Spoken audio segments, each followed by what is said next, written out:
Fresh food supplies in Dubai could be exhausted within about 10 days as the ongoing conflict in the Middle East continues to disrupt key global air cargo routes and maritime passages.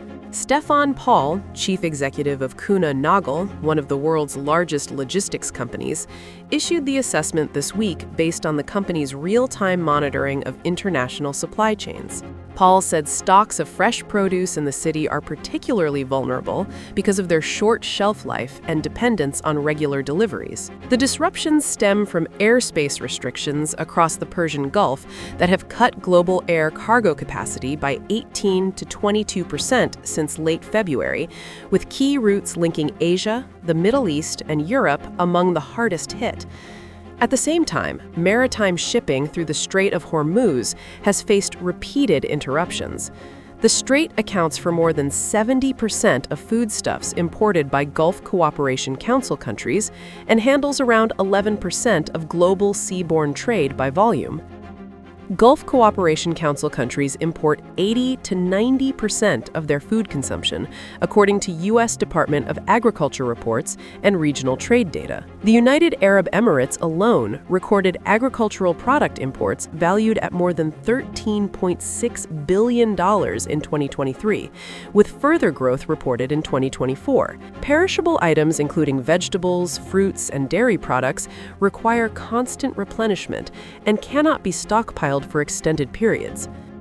Dubai, home to more than 3 million people and built in an arid environment with limited local agriculture, relies almost entirely on imported supplies. The Jebel Ali port, one of the largest in the region and a major re-export hub, serving a population base of tens of millions across the Gulf, has experienced operational strains. Recent port operator data show that retailers normally increase food flows through the facility ahead of seasonal demand, with rice imports rising by 25% and onions and garlic by 35% compared with typical monthly averages. Shipping lines have been forced to reroute vessels, extending delivery times and increasing costs. Paul indicated that Gulf states are likely to feel the impact of these disruptions more quickly than markets in Europe, where the primary effects so far have appeared in energy prices rather than fresh food availability. The United Arab Emirates has spent more than 15 years strengthening its food security framework, beginning after the 2008 global food price crisis and expanding during the COVID-19 pandemic. Government officials have stated that strategic reserves of essential commodities are sufficient to meet needs for 4 to 6 months.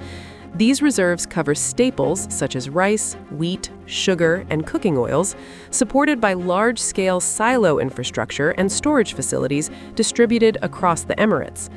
Retail operators and private importers maintain additional inventory equivalent to 1 to 3 months of supply for many staple goods through regional distribution centers and forward purchasing contracts. The country has diversified its import sources, drawing rice primarily from India, wheat from suppliers including Australia and other producers, and edible oils from Southeast Asia. Daily monitoring systems track stock levels across hundreds of retail outlets and distribution points.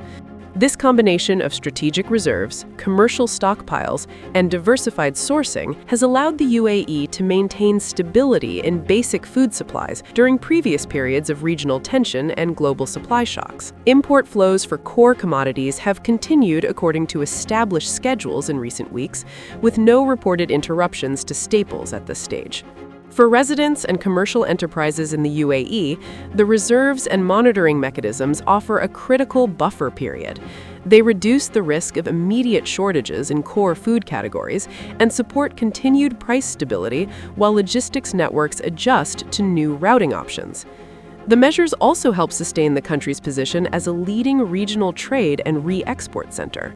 The situation in Dubai illustrates the exposure of highly import-dependent economies to disruptions at strategic choke points. Prolonged pressure on passages such as the Strait of Hormuz can affect not only local markets, but also broader supply chains for commodities that transit the region. In response, governments across the Gulf have accelerated efforts to expand local production through advanced agricultural technologies and to secure additional overseas farming investments. Logistics companies are redirecting capacity where possible and developing contingency plans. The developments provide a real-time examination of supply chain resilience strategies built over more than a decade in one of the world's most trade-oriented regions. As operations adjust and longer-term alternatives are evaluated, including expanded controlled environment farming and new trade partnerships, the experience underscores the measurable value of strategic reserves, supplier diversification, and continuous market monitoring in mitigating geopolitical risks to food security.